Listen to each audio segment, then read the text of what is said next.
नमस्कार, आप देख रहे हैं डीडी न्यूज। आपके साथ मैं हूं गौरव श्रीवास्तव। तो चलिए बुलेटिन की शुरुआत करते हैं और सबसे पहले नजर डालते हैं इस वक्त की हेडलाइंस पर।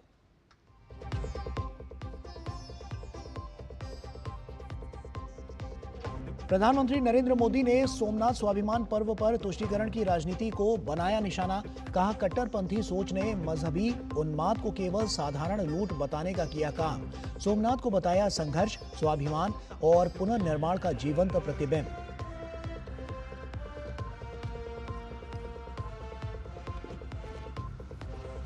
प्रधानमंत्री मोदी ने वाइब्रेंट गुजरात क्षेत्रीय सम्मेलन का किया उद्घाटन। वाइब्रेंट गुजरात की यात्रा को बताया ग्लोबल बेंचमार्क।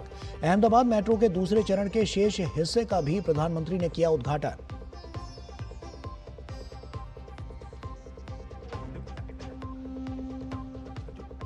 पीएम मोदी और जर्मन चांसलर फ्रेडरिक मर्ज के बीच सोमवार को होगी मुलाकात। गांधीनगर में होने वाली वार्ता द्विपक्षीय संबंधों को और मजबूत बनाने के मुख्य एजेंडे पर होगी केंद्रित।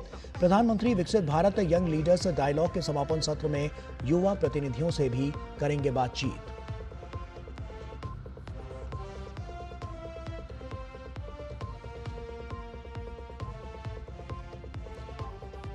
पश्चिम बंगाल में शुभेंदु अधिकारी की गाड़ी पर हमले पर बीजेपी ने खोला ममता सरकार के खिलाफ मोर्चा। हमले को बताया लोकतंत्र पर प्रहार। कहा, बंगाल पुलिस बनी ममता बनर्जी का हथियार।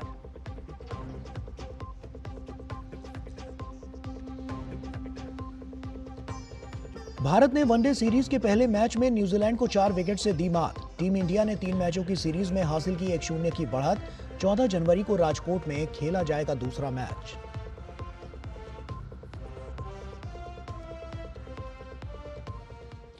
और आइए अब शुरुआत करते हैं। प्रधानमंत्री नरेंद्र मोदी गौरवशाली विरासत की निरंतरता के उत्सव सोमनाथ स्वाभिमान पर्व में शामिल हुए। साथ ही पीएम ने विधि विधान से ज्योतिर्लिंग का रुद्राभिषेक भी किया। पीएम ने स्वाभिमान पर्व को गौरव का पर्व बताया। उन्होंने कहा कि यह पर्व कालातीत यात्रा को जीवंत बनाने का माध्यम है।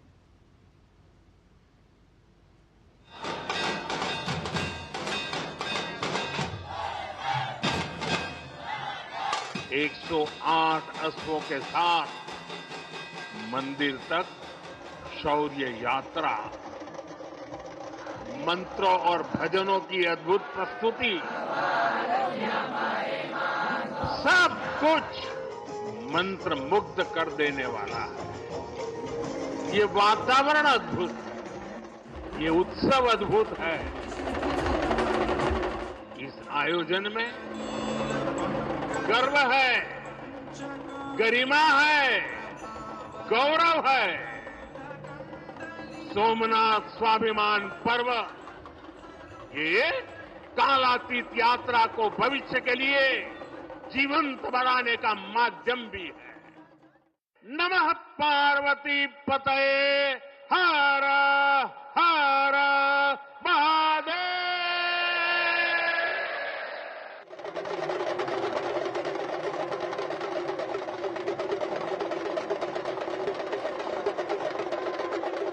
सोमनाथ ज्योतिर्लिंग पहुंचकर प्रधानमंत्री ने विधि विधान के साथ रुद्राभिषेक किया और महादेव से आशीर्वाद दिया।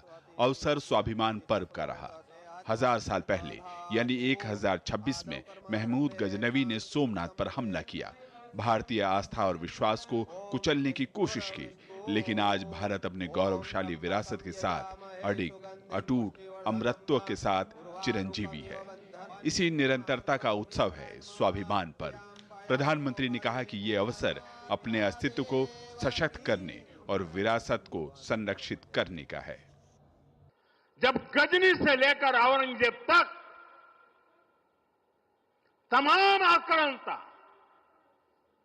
सोमनाथ पर हमला कर रहे थे तो उन्हें लग रहा था कि उनकी तलवार सनातन सोमनाथ को जीत रही है। वो मजहबी कट्टरपंथी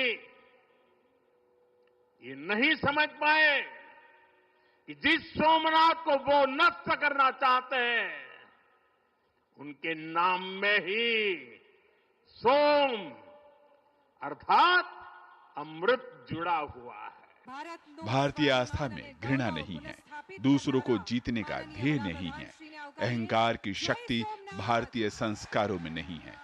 प्रधानमंत्री ने कहा कि जिन्होंने तलवार की नोक पर दूसरों को मिटाने का प्रयास किया, वो सिमट कर रह गए। लेकिन दुर्भाग्य ये है कि देश में कुछ ऐसी ताकतें हैं जो तुष्टीकरण में लगी हुई हैं, जो देश को बांटने और लोगों की एकजुटता को तोड़ने में जुटी हुई हैं। ये ताकतें गुलामी की मानसिकता से ग्रसित हैं। दुर्भाग्य से आजादी के बाद गुलामी की मानसिकता वाले लोगों ने मजहबी उन्माद की मानसिकता को केवल साधारण लूट बताकर ढंकने के लिए किताबें लिखी गई। सोमनाथ मंदिर एक बार नहीं, बार बार तोड़ा गया। अगर सोमनाथ पर आक्रमण केवल आर्थिक लूट के लिए हुए होते तो 1000 साल पूर्व पहली बड़ी लूट के बाद रुक गए होते, लेकिन ऐसा नहीं हुआ। सोमनाथ के पवित्र विग्रह को तोड़ा गया, बार बार मंदिर का स्वरूप बदलने की कोशिश हुई और हमें पढ़ाया गया कि सोमनाथ को लूट के लिए तोड़ा गया था। नफरत, अत्याचार और आतंक का असली क्रूर इतिहास हमसे छिपाया गया। साथियों, हमने धर्म के प्रति ईमानदार कोई भी व्यक्ति ऐसी कट्टरपंथी सोच का समर्थन नहीं करेगा, लेकिन तुष्टीकरण के ठेकेदारों ने हमेशा इस कट्टरपंथी सोच के आगे घुटने टेके। स्वाभिमान पर्व के अवसर पर प्रधानमंत्री ने देश को प्रेरित किया। उन्होंने कहा कि महादेव के आशीर्वाद से देश को गरीबी के खिलाफ जीत हासिल करनी है। सोमनाथ की ऊर्जा से विकसित भारत बनाने के संकल्प को प्राप्त करना है और विरासत को नई ऊंचाई देनी है।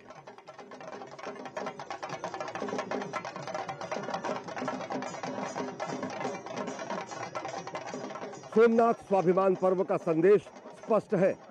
कंठ है अनेक, गीत एक राष्ट्र का, रंग है अनेक, चित्र एक राष्ट्र का, शब्द है अनेक, अर्थ एक राष्ट्र का, कार्य है अनेक, लक्ष्य एक राष्ट्र का। और वो लक्ष्य है अखंड सोमनाथ की तरह अखंड भारत का निर्माण, अनंत विभूषित सोमनाथ की तरह विकसित भारत का निर्माण। कैमरा पर्सन जगमोहन के साथ अश्विनी कुमार मिश्र, डीडी न्यूज, सोमनाथ मंदिर परिसर, गिर सोमनाथ। और गुजरात यात्रा के क्रम में प्रधानमंत्री नरेंद्र मोदी सोमनाथ स्वाभिमान पर्व और शौर्य यात्रा में शामिल हुए। पीएम मोदी ने अपनी इस यात्रा से जुड़ी कुछ झलकियां सोशल मीडिया पर शेयर की हैं। वीडियो शेयर कर प्रधानमंत्री ने कहा है कि सोमनाथ अनगिनत बलिदानों की यादों को समेटे हुए है, जो हमें हमेशा प्रेरित करती रहती हैं।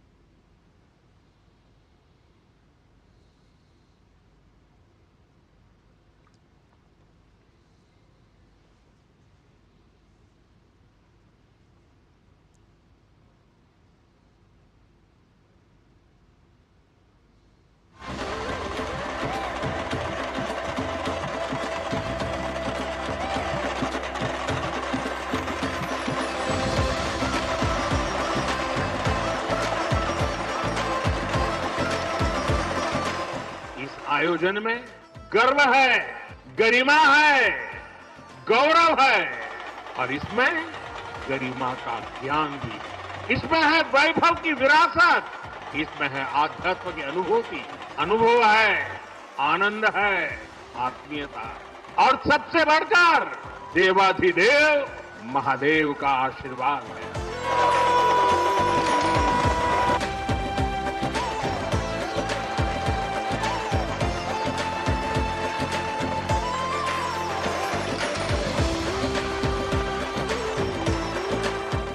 ये समय अद्भुत है, ये वातावरण अद्भुत, ये उत्सव अद्भुत है। मंत्रों की ये गूंज, आस्था का ये उफान और इस दिव्य वातावरण में भगवान सोमनाथ के आप सब भक्तों की उपस्थिति, ये इस अवसर को दिव्य बना रही है, भव्य बना रही है।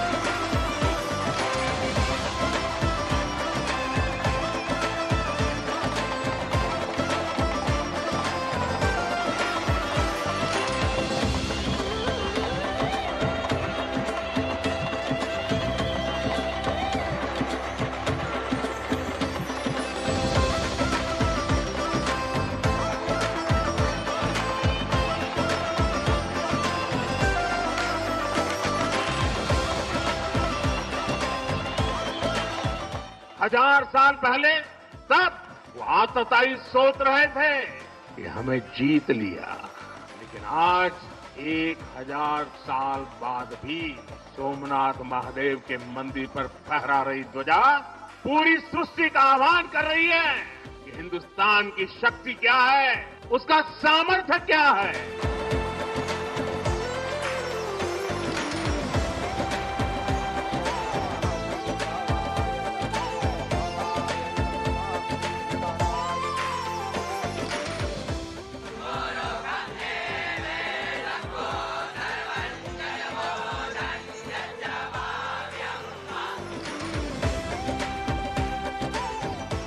सोमनाथ स्वाभिमान पर्व 1000 साल पहले हुए विध्वंस के स्मरण के लिए नहीं, ये पर्व 1000 साल की यात्रा का पर्व, साथ ही ये हमारे भारत के अस्तित्व और अभिमान का पर्व है।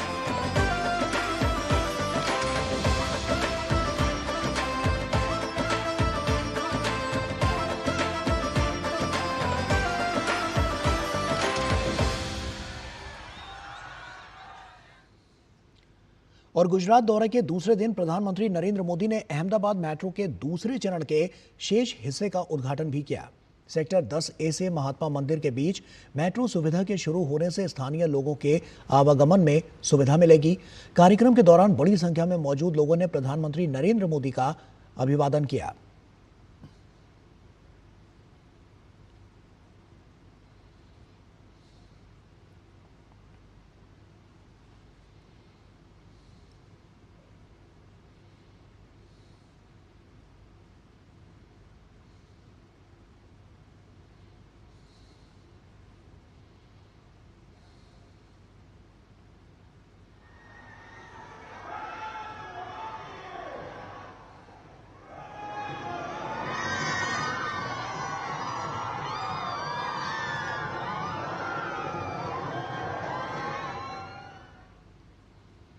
प्रधानमंत्री नरेंद्र मोदी ने अहमदाबाद मेट्रो के चरण 2 के बचे हुए हिस्से का उद्घाटन करने के बाद प्रधानमंत्री ने सोशल मीडिया प्लेटफॉर्म एक्स पर पोस्ट करते हुए लिखा, अहमदाबाद के बुनियादी ढांचे को बेहतर बनाने की हमारी प्रतिबद्धता विभिन्न विकास कार्यों में स्पष्ट रूप से दिखाई देती है। आज सेक्टर 10A से महात्मा मंदिर तक अहमदाबाद मेट्रो के दूसरे चरण के शेष भाग का उद्घाटन किया गया। इससे अहमदाबाद और गांधीनगर के लोगों के जीवन स्तर में सुधार होगा।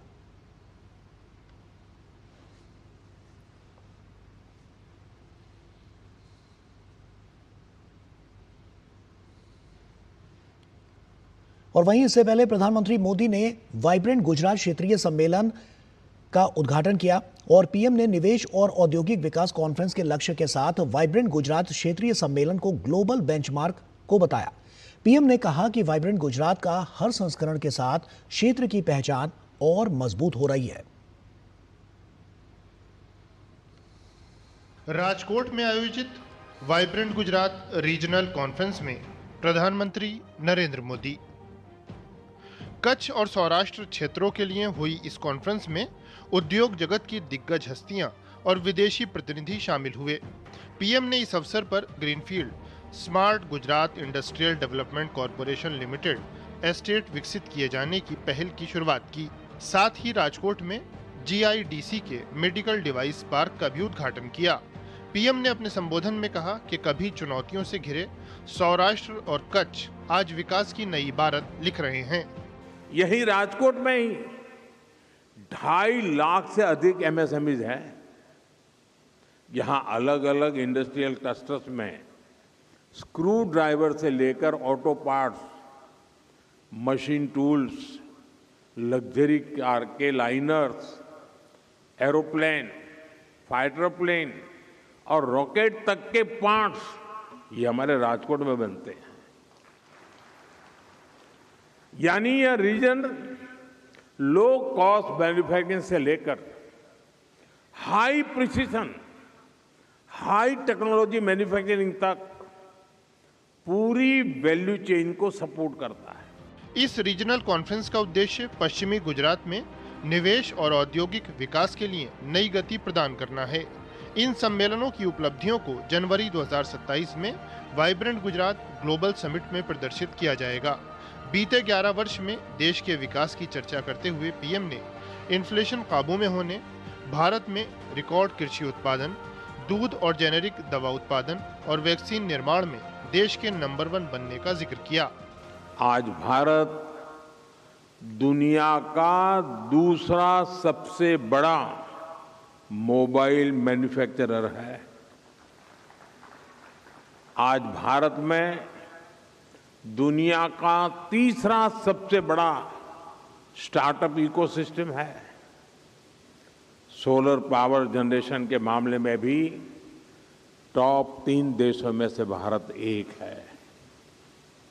हम तीसरे बड़े एविएशन मार्केट है और मेट्रो के मामले में भी हम दुनिया में टॉप 3 नेटवर्क में शामिल हो गए हैं। पीएम ने कहा कि विकसित भारत के लक्ष्य को हासिल करने के प्रयासों में सुधारों की बड़ी भूमिका है। पीएम ने कहा कि सुधारों का ये सिलसिला जारी रहेगा।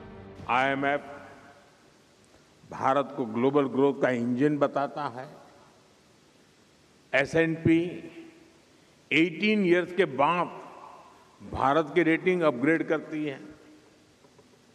फिच रेटिंग भारत की मैक्रो स्टेबिलिटी और फिस्कल क्रेडिबिलिटी इसकी प्रशंसा करती है।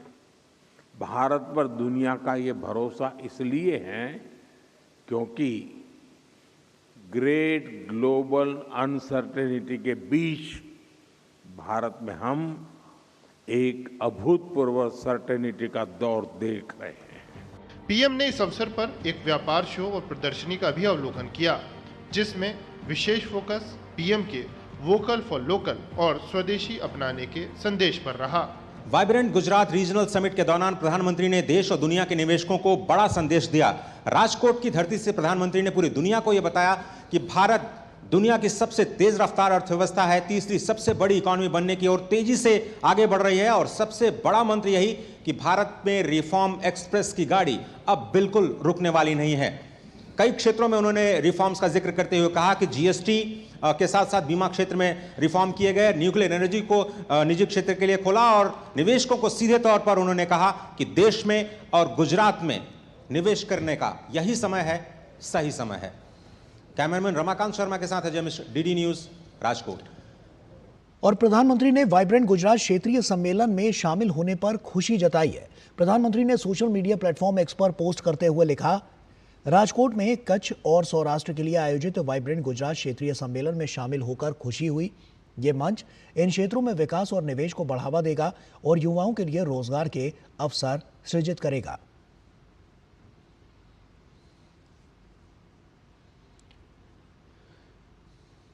प्रधानमंत्री नरेंद्र मोदी सोमवार को अहमदाबाद में जर्मनी चांसलर फ्रेडरिक मर्ज से मुलाकात करेंगे। दोनों देशों के संबंधों को और सुदृढ़ करने की दिशा में यह मुलाकात अहम होगी।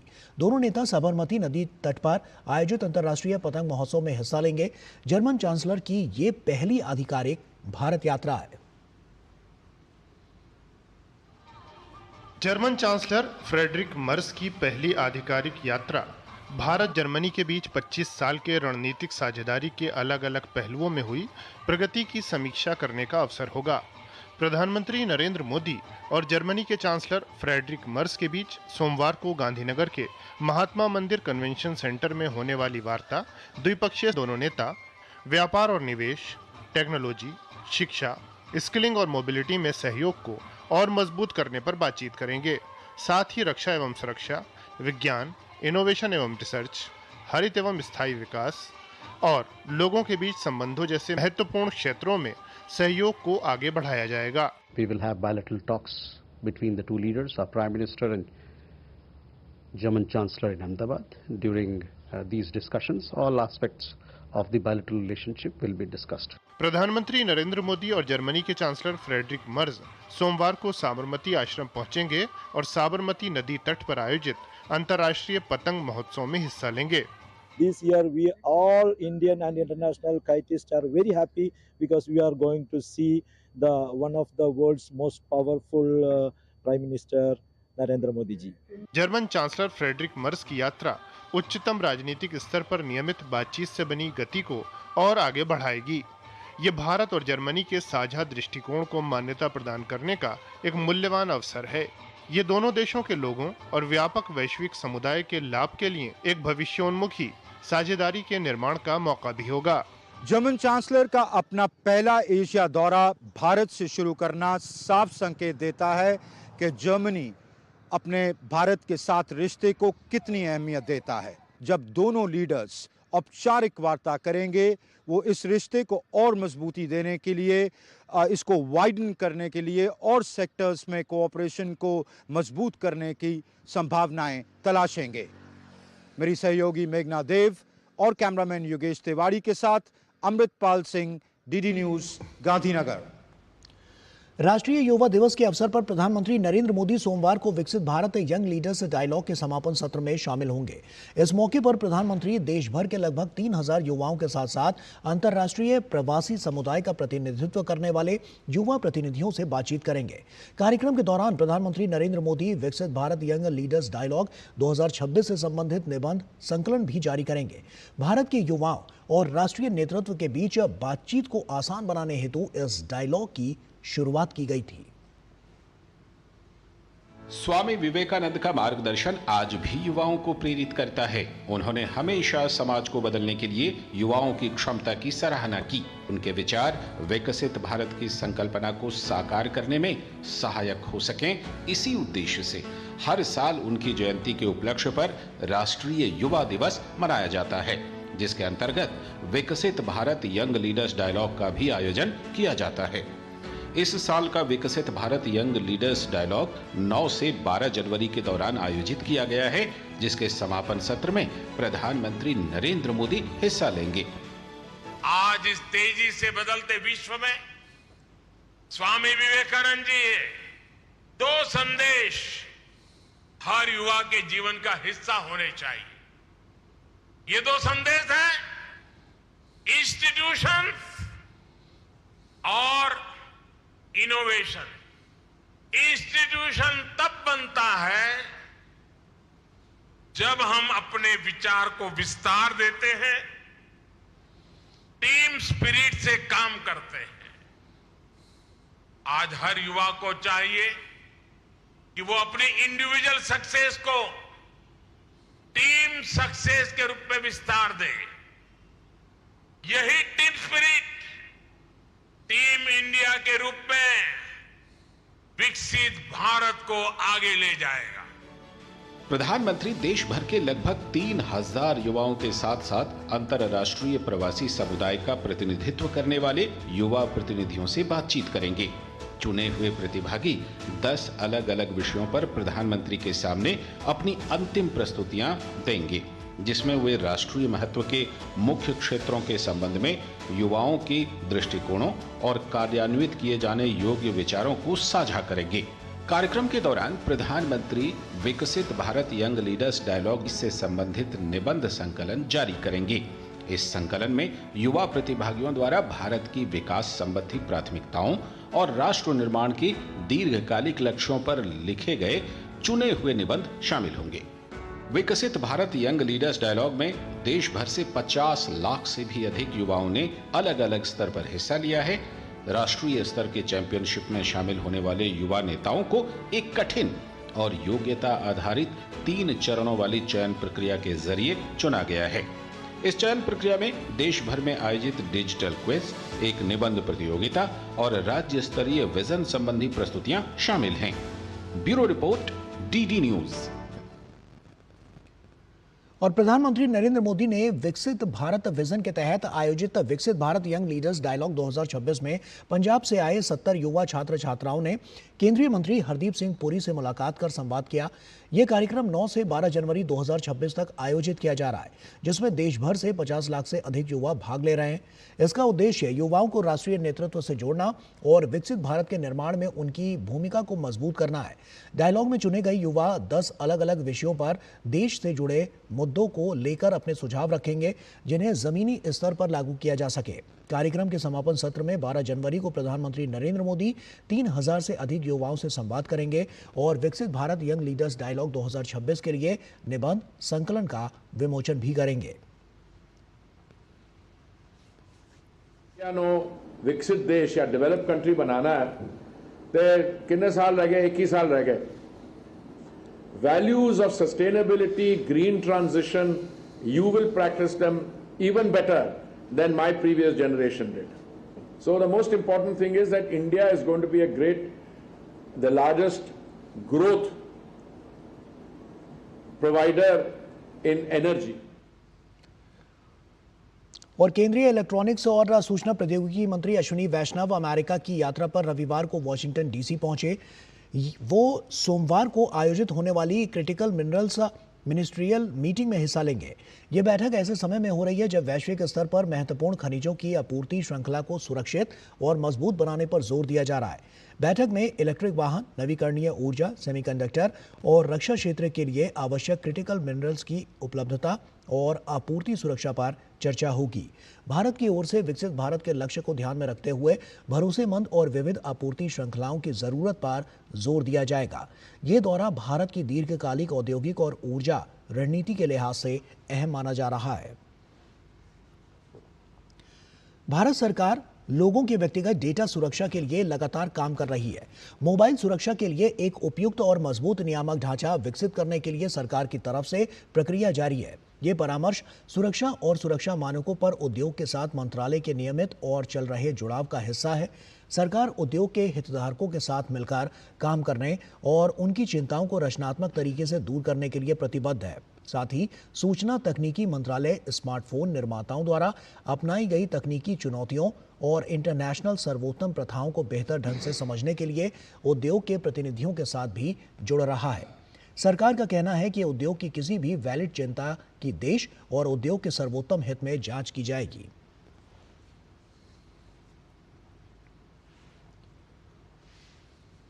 सरकार ने स्मार्टफोन निर्माताओं से सोर्स कोड साझा कराने संबंधी खबरों को फर्जी बताया है। एक समाचार एजेंसी की रिपोर्ट में दावा किया गया था कि भारत मोबाइल सुरक्षा व्यवस्था को मजबूत करने के तहत कंपनियों को सोर्स कोड साझा करने के लिए बाध्य करने का प्रस्ताव कर रहा है। पीआईबी के फैक्ट चेक में इस दावे को गलत करार दिया गया है। सरकार ने स्पष्ट किया है कि इलेक्ट्रॉनिक्स और सूचना प्रौद्योगिकी मंत्रालय ने सिर्फ मोबाइल सुरक्षा के लिए उपयुक्त नियामक ढांचा तैयार करने के उद्देश्य से हितधारकों के साथ परामर्श प्रक्रिया शुरू की है। ये उद्योग के साथ नियमित और सामान्य प्रक्रिया का हिस्सा है।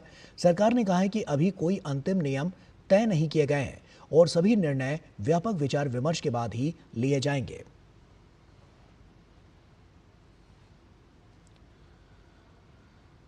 भारत ने सड़क और हाईवे निर्माण के क्षेत्र में एक और बड़ी उपलब्धि अपने नाम कर ली है। केंद्रीय सड़क परिवहन और राजमार्ग मंत्री नितिन गडकरी ने ट्वीट कर जानकारी दी कि national highway authority of India NHAI ने लगातार बिटुमिनस कंक्रीट बिछाने में 2 नए गिनीज वर्ल्ड रिकॉर्ड बनाकर इतिहास रच दिया है। NHAI ने इस बार 156 लेन किलोमीटर सड़क पर लगातार बिटुमिनस कंक्रीट की परत बिछाई और कुल 57,500 मीट्रिक टन सामग्री का इस्तेमाल किया। इससे पहले यह रिकॉर्ड 84.4 लेन किलोमीटर का था, जिसे भारत ने लगभग 2 गुना कर दिया। यह ऐतिहासिक कार्य आंध्र प्रदेश में बेंगलुरु, कडप्पा, विजयवाड़ा 6 लेन इकोनॉमिक कॉरिडोर के पैकेज 2 और पैकेज 3 में पुट्टपर्थी के पास पूरा किया गया और इसे बड़े लक्ष्य को हासिल करने के लिए अत्याधुनिक मशीनों का इस्तेमाल किया गया। काम के दौरान मटेरियल सप्लाई, मशीनों की लगातार उपलब्धता और साइट पर सख्त गुणवत्ता नियंत्रण पर भी विशेष ध्यान दिया गया। इससे पहले 6 जनवरी 2026 को भी NHAI ने इसी कॉरिडोर पर 24 घंटे के भीतर 28.8 लेन किलोमीटर सड़क निर्माण और 10,655 मीट्रिक टन बिटुमिनस कंक्रीट बिछाकर 2 वैश्विक रिकॉर्ड बनाए थे।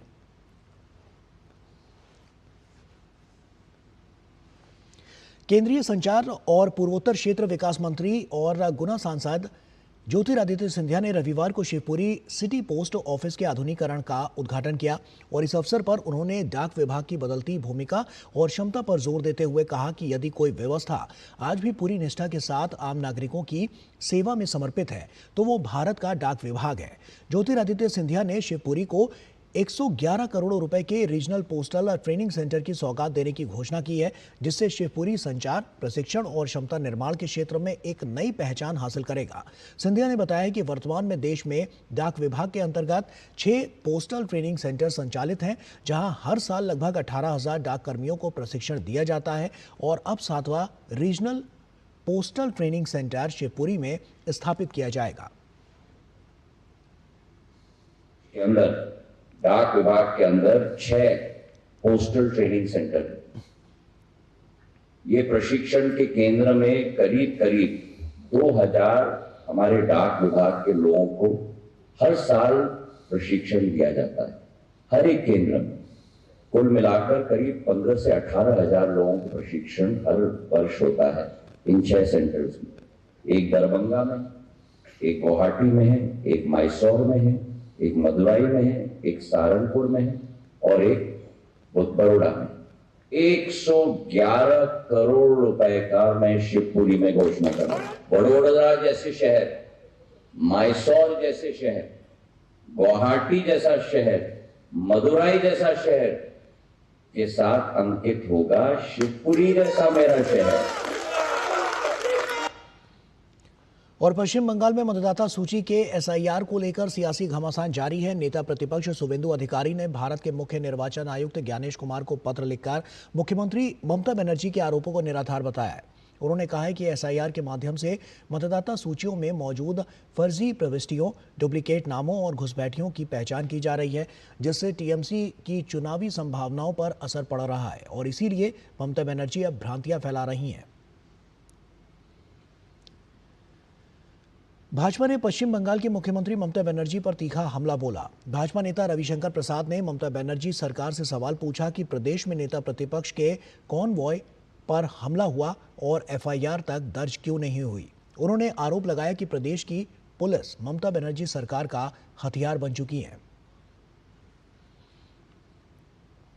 मुख्यमंत्री रहते हुए एक प्राइवेट प्रॉपर्टी में जाने की क्या मजबूरी थी, इसका जवाब आपको देना पड़ेगा।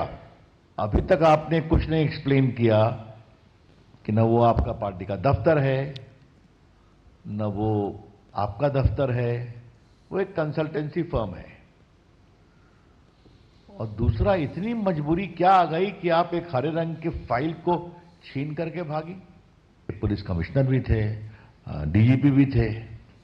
हमारा स्पष्ट आरोप है कि ममता जी की पुलिस अब ममता जी के गैर कानूनी, गैर संवैधानिक कार्यों में खुलेआम मदद करने का एक वेपन बन गई है।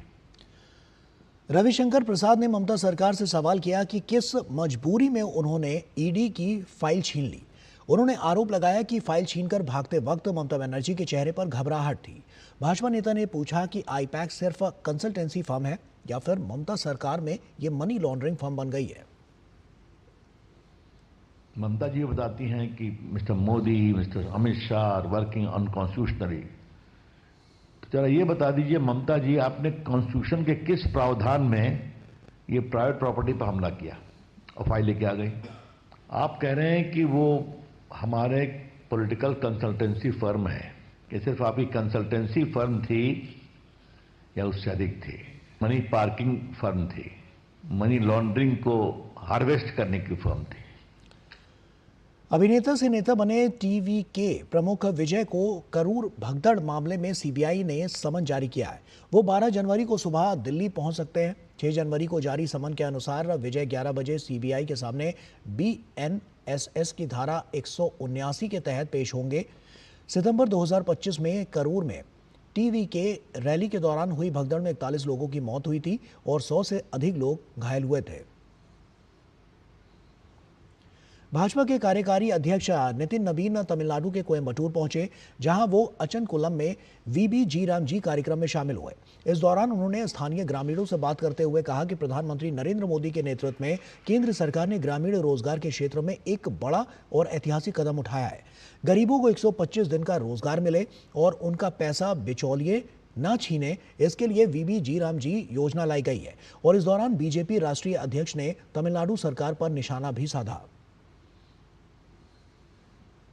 विकसित भारत जी राम जी, इस योजना को माननीय प्रधानमंत्री जी ने नए स्वरूप में आप सभी के लिए और लाभ देते हुए आपके बीच में लाया है। सबसे महत्वपूर्ण है, आज ग्रामवासी अपनी योजनाएं अपने स्वरूप में खुद बना सकते हैं। दूसरी जो सबसे बड़ी बात इस योजना की है, जिस भ्रष्टाचार के भेंट ये योजना चढ़ रहा था, लगातार लोगों के पेमेंट में देरी की जा रही थी और राज्य की सरकारें अपने तरीके से उन पैसों का डाइवर्सन भी कर रही थी। अब सरकार ने जो नए नियम बनाए हैं, उसमें कोई भी व्यक्ति अगर हमारे मजदूर भाइयों को, हमारे श्रमिक भाइयों को समय पर पैसा नहीं देंगे तो उनको पनिशमेंट भी लगेगा, पेनाल्टी भी अलग से देना पड़ेगा। भारत के मुख्य न्यायाधीश न्यायमूर्ति सूर्यकांत ने रविवार को असम के कामरूप जिले के नॉर्थ गुवाहाटी में एक एकीकृत न्यायिक परिसर की आधारशिला रखी। इस अवसर पर केंद्रीय कानून और न्याय राज्य मंत्री अर्जुन राम मेघवाल, असम के मुख्यमंत्री हेमंत बिस्वा शर्मा और सुप्रीम कोर्ट के कई न्यायाधीश मौजूद रहे। करीब 479 करोड़ रुपए की लागत से बनने वाला ये न्यायिक परिसर 148 बीघा भूमि में विकसित किया जाएगा। इसमें 900 कारों और 402 पहिया वाहनों की पार्किंग सुविधा भी होगी। इस अवसर पर मुख्य न्यायाधीश न्यायमूर्ति सूर्यकांत ने कहा कि यह परिसर न्यायिक ढांचे को मजबूती देगा और असम की न्यायिक विरासत का अहम हिस्सा बनेगा।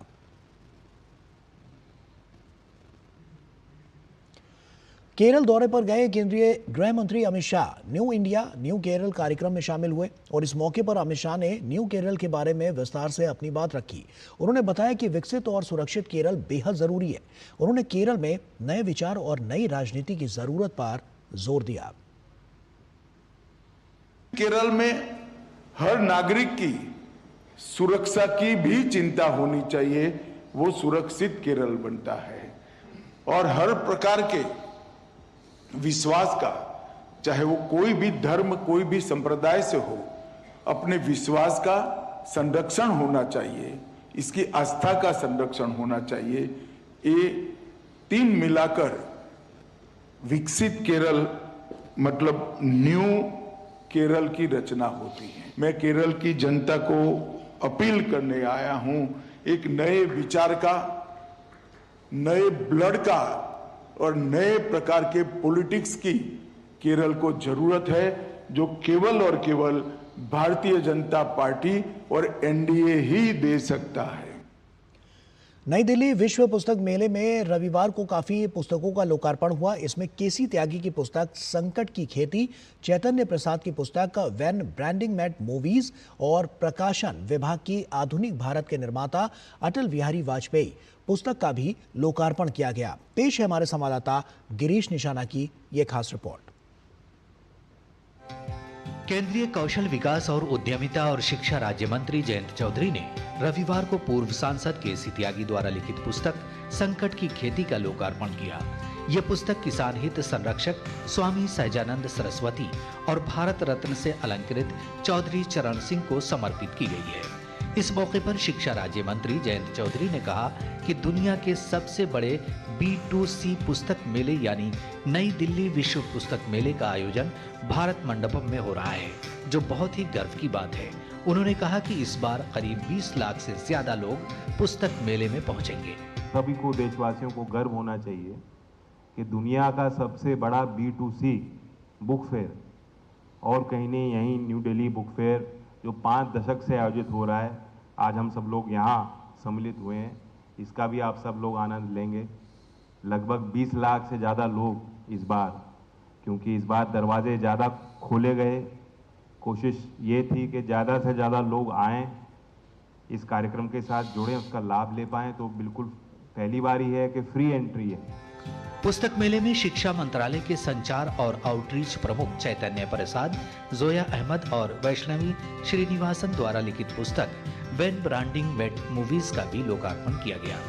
नेशनल बुक ट्रस्ट द्वारा प्रकाशित इस पुस्तक पर चर्चा भी की गई। इसमें सूचना और प्रसारण मंत्रालय के संयुक्त सचिव सी सेंथिल राजन, सूचना और प्रसारण मंत्रालय के संयुक्त सचिव film doctor Ajay Nagabhushan, FTI Pune के vice chancellor Dheeraj Singh, NFDC के MD प्रकाश मखदूम, फिल्म निर्माता उत्पल बोर पुजारी और अजय कुमार एनबीटी के चेयरमैन मिलिंद सुधाकर मराठे और निदेशक कर्नल युवराज मलिक मौजूद रहे। बहुत इजी रीडिंग है, बहुत पॉइंटेड रेफरेंसेस हैं, उन फिल्म्स का जिक्र है जो हर आदमी के जहन में याद रहता है। तो एक सिलसिला है, एक जर्नी है, एक नैरेटिव है सिनेमा के बारे में, ब्रांडिंग को लेके कि ब्रांडिंग असल में सिनेमा में है क्या।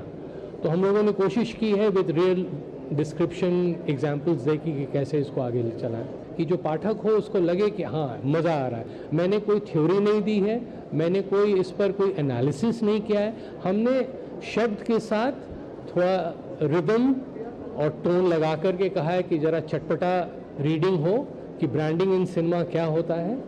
1900 जब से भारतीय सिनेमा शुरू हुआ, जब से टिकट हाथ में मिलता था वो फिजिकल टिकट, आज तो डिजिटल है, पोस्टर्स आते थे और आज धुरंधर का ज़माना है। पुस्तक मेले के लेखक मंच पर सूचना और प्रसारण मंत्रालय के प्रकाशन विभाग द्वारा प्रकाशित और वरिष्ठ पत्रकार विजय त्रिवेदी द्वारा लिखित पुस्तक आधुनिक भारत के निर्माता अटल बिहारी वाजपेयी का भी लोकार्पण किया गया। इस मौके पर प्रकाशन विभाग के प्रधान महानिदेशक भूपेंद्र कैंथोला भी मौजूद रहे। इस पुस्तक की जरूरत आधुनिक भारत के निर्माता अटल बिहारी वाजपेयी एक सही टाइटल के साथ है, क्योंकि आधुनिक भारत जो आज हम देख रहे हैं, यदि प्रधानमंत्री की ग्राम सड़क योजना नहीं होती, यदि भारत को चारों ओर से जोड़ने के लिए चतुर्थी की योजना नहीं होती, तो ये भारत उस तरह से विकसित नहीं होता। लिबरलाइजेशन के एग्जीक्यूशन को यदि हम देखें, प्रधानमंत्री के दुनिया भर के देशों के साथ रिश्तों को देखें, राजनीतिक समावेशी जो व्यवहार है उसको देखें, तो अटल बिहारी वाजपेयी अलग नजर आते हैं। मेले में रविवार को काफी संख्या में पुस्तक प्रेमी पहुंचे। किसी ने प्रधानमंत्री की तस्वीरों के साथ सेल्फी ली, तो किसी ने भारतीय सेना के साथ तस्वीरें खिंचवाईं। गिरीश निशाना की रिपोर्ट, डीडी न्यूज, दिल्ली।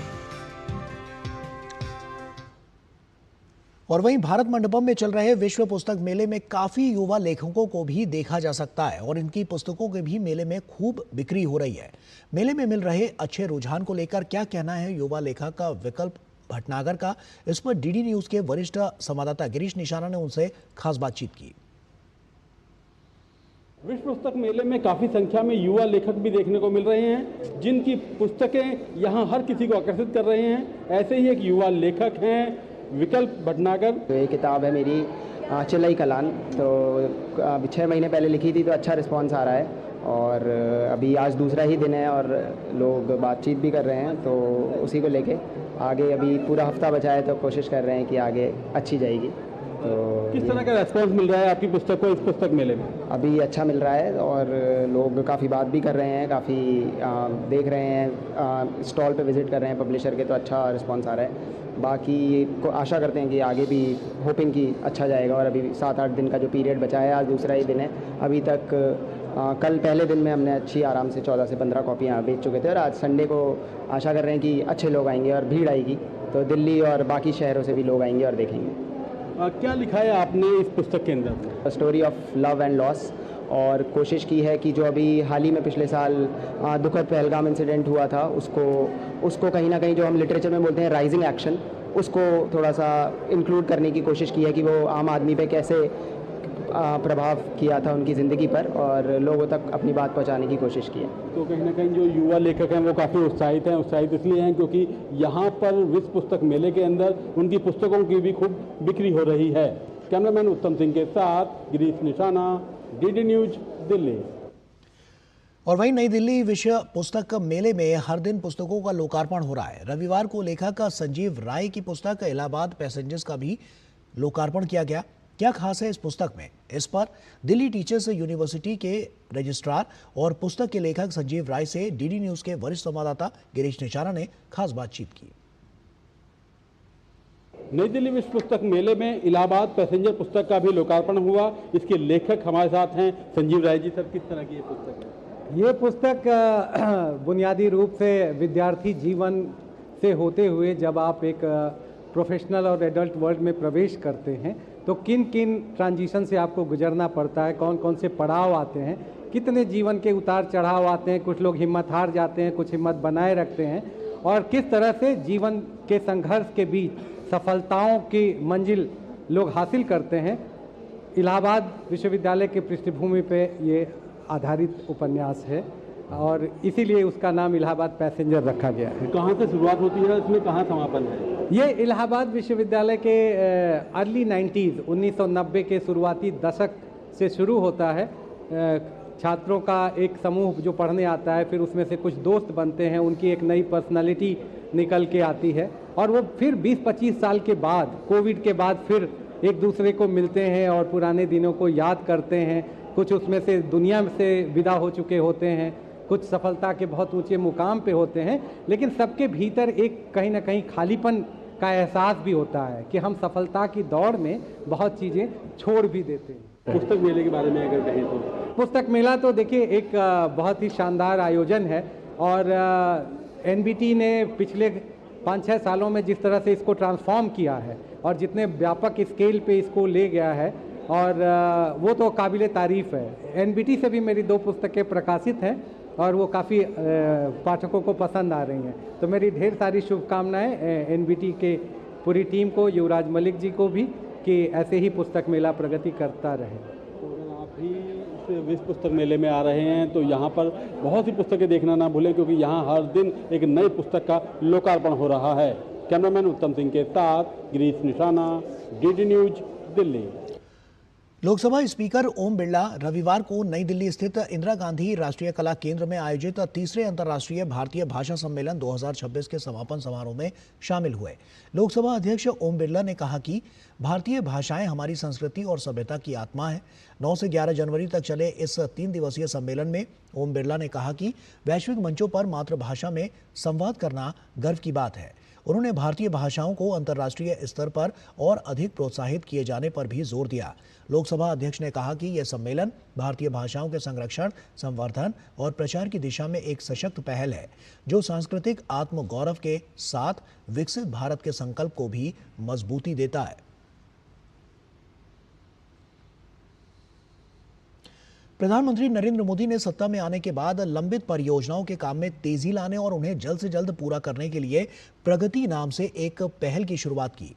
इसका मकसद था प्रोजेक्ट्स में देरी की वजहों का पता लगाकर उसका समाधान निकालना। इस पहल की 50 बैठकें हो चुकी हैं और 85 लाख करोड़ की 3300 से ज्यादा परियोजनाओं को जल्द पूरा किया गया है। प्रगति की ये पहल कैसे कमाल कर रही है, इसी पर हम एक सीरीज चला रहे हैं जिसका नाम है प्रगति एट 50, विकास को गति।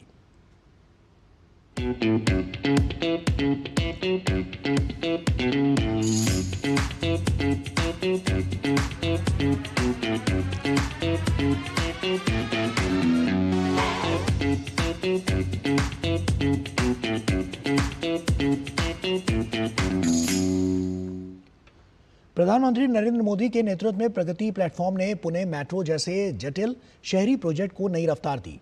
जमीन और अनुमति से जुड़ी अड़चनों को दूर कर ये परियोजना आज पुणे के सस्टेनेबल मोबिलिटी की रीढ़ बन चुकी है और लाखों यात्रियों को तेज, सुरक्षित और भरोसेमंद सफर दे रही है।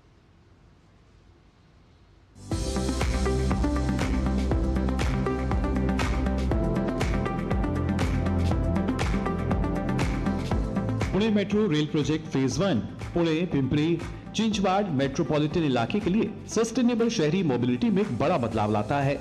Maharashtra metro rail corporation limited द्वारा ministry of housing and urban affairs के तहत लागू किया गया यह प्रोजेक्ट 33.28 किलोमीटर में फैला है और इसमें 2 कॉरिडोर पीसीएमसी, स्वरगेट और वनज रामवाड़ी हैं। इसमें 30 स्टेशन हैं, जिन्हें कुल 13,656.22 करोड़ की लागत से बनाया गया है। लेकिन पुणे मेट्रो के निर्माण में कम दिक्कतें नहीं आईं।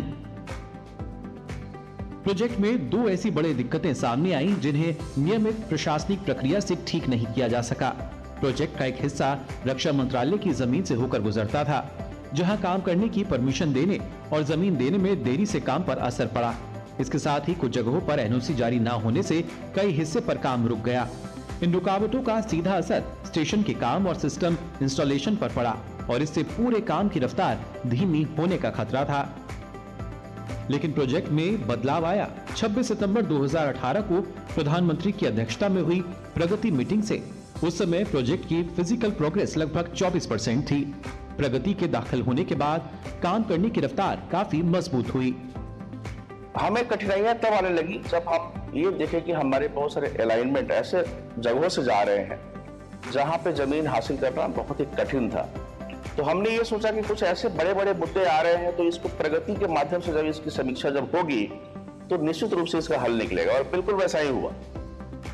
महाराष्ट्र सरकार और महामेट्रो ने जमीन अधिग्रहण, पुनर्वास और यूटिलिटी शिफ्टिंग के काम तेज कर दिए, जबकि सेंट्रल मिनिस्ट्रीज, स्टेट अथॉरिटीज और लोकल एजेंसियों के बीच लगातार तालमेल से यह पक्का किया गया कि बची हुई निर्भरता को पहले से ही ठीक किया जाए। प्रधानमंत्री ने 24 दिसंबर 2016 को पुणे मेट्रो की नींव रखी और जैसे जैसे काम पूरा हुआ, नेटवर्क को धीरे धीरे चालू किया गया। पुणे मेट्रो फेज 1 29 सितंबर 2024 को पूरी तरह चालू हो गया, जिससे 100% काम पूरा हो गया। यह सिस्टम आज पुणे के अर्बन ट्रांसपोर्ट नेटवर्क के एक जरूरी हिस्से के तौर पर पूरी तरह से चालू है। आजकल के जमाने में ट्रैफिक कंसीडर करके मेट्रो का जो है प्रवास वो बहुत अच्छा है। अपने इच्छित स्थान पे जाने के लिए ये जो है मेट्रो बहुत ही फायदेमंद है, जरूरी है। पहले कैसे होता था, ट्रैफिक में काफी समय जाता था। जब से मेट्रो स्टार्ट हुई है तब से बहुत टाइम कवर होता है। This was actually beneficiary for me because जब से मेट्रो चालू हुई है पुणे में, तब से जो टाइम है ट्रैफिक में हर रोज मैं फंसती थी, तो ड्यू टू मेट्रो अभी जो ट्रैवल डिस्टेंस है वो बहुत कम हुआ है। अक्टूबर 2025 तक पुणे मेट्रो ने 100 मिलियन से ज्यादा यात्रियों को ढोया था, जिसमें रोजाना औसतन 2 लाख से ज्यादा यात्री थे, और अक्टूबर 2025 में यह लगभग 2.5 लाख तक पहुंच गया था। अकेले अप्रैल 2025 में 46.59 लाख यात्रियों ने मेट्रो का इस्तेमाल किया, जो नेटवर्क विस्तार के बाद जनता के लगातार भरोसे और यात्रियों की संख्या में बढ़ोतरी को दिखाता है। Bureau report, DD news. Veterans day पर मुंबई के ऐतिहासिक मरीन ड्राइव पर विशेष परेड का आयोजन किया गया। इसमें देश के तीनों सशस्त्र बलों, थल सेना, नौसेना और वायुसेना के सैकड़ों पूर्व सैनिक अपने परिवारों के साथ शामिल हुए। मुंबई के ऐतिहासिक मरीन ड्राइव पर आज वेटरन्स डे का आयोजन किया गया। इस अवसर पर शहर में विशेष परेड का भी आयोजन किया गया। मुंबई के ऐतिहासिक मरीन ड्राइव पर देश के तीनों सशस्त्र बलों, थल सेना, नौसेना और वायुसेना के सैकड़ों पूर्व सैनिक अपने परिवारों के साथ एकत्र हुए। वेटरन्स डे के पहले ये कार्यक्रम आयोजित किया गया। वैसे वेटरन्स डे हर साल 14 जनवरी को मनाया जाता है। ये दिन वर्ष 1953 में स्वतंत्र भारत के पहले सेना प्रमुख फील्ड मार्शल के.एम. करियप्पा के सेवानिवृत्त होने की स्मृति में मनाया जाता है। उन्होंने राष्ट्र की सेवा में विशिष्ट योगदान दिया था। The Veterans Day is observed by the Indian Armed Forces every year on the 14th of January, and we see it as an annual occasion where all of us can pay our deep respects, our tribute to the veterans for the service that they have rendered to the country. इस अवसर पर शहर में एक विशेष parade भी निकाली गई, जिसमें बड़ी संख्या में वीरता पुरस्कार विजेता शामिल हुए। परेड में शामिल होने वाले 80 और 90 वर्ष की उम्र के पूर्व सैनिकों का जज्बा देखने लायक रहा। इस परेड को पश्चिमी नौसेना कमान के प्रमुख वाइस एडमिरल कृष्णा स्वामीनाथन ने हरी झंडी दिखाकर रवाना किया।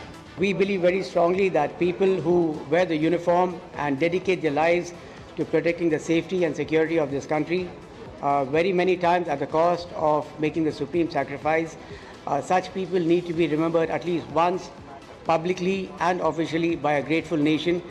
परेड में शामिल कई पूर्व सैनिक व्हील चेयर पर भी नजर आए, लेकिन उनमें उत्साह और गजब की देशभक्ति देखने को मिली। त्रिसेवा वेटरन्स डे के इस अवसर पर डीडी न्यूज से बातचीत में कई पूर्व सैनिकों ने अपने सेवा काल के अनुभव साझा किए और कहा कि देश की रक्षा के लिए किया गया उनका योगदान उनके जीवन का सबसे बड़ा सम्मान है। एक सैनिक हमेशा सैनिक रहता है, उम्र सिर्फ उसके लिए एक संख्या है। वेटरन्स डे की परेड में शामिल होने वाले इन बुजुर्ग सैनिकों का इतिहास हमें बताता है कि भारतीय सेना ने हमें अनमोल अनगिनत हीरे दिए हैं, जिन्होंने देश की रक्षा की और दुश्मनों को नाको चने चबवाए। भारत ने वनडे सीरीज के पहले मैच में न्यूजीलैंड को 4 विकेट से हरा दिया है। इसी के साथ टीम इंडिया ने 3 मैचों की सीरीज में 1-0 की बढ़त बना ली है। दूसरा मैच 14 जनवरी को राजकोट में खेला जाएगा। वडोदरा के कोटाम्बी स्टेडियम में रविवार को भारत ने टॉस जीतकर गेंदबाजी चुनी। न्यूजीलैंड ने 50 ओवर में 8 विकेट पर 300 रन बनाए। जवाब में भारतीय टीम ने 49 ओवर में 6 विकेट खोकर जीत हासिल कर ली। और इसी के साथ फिलहाल इतना ही। दीजिए इजाजत, नमस्कार।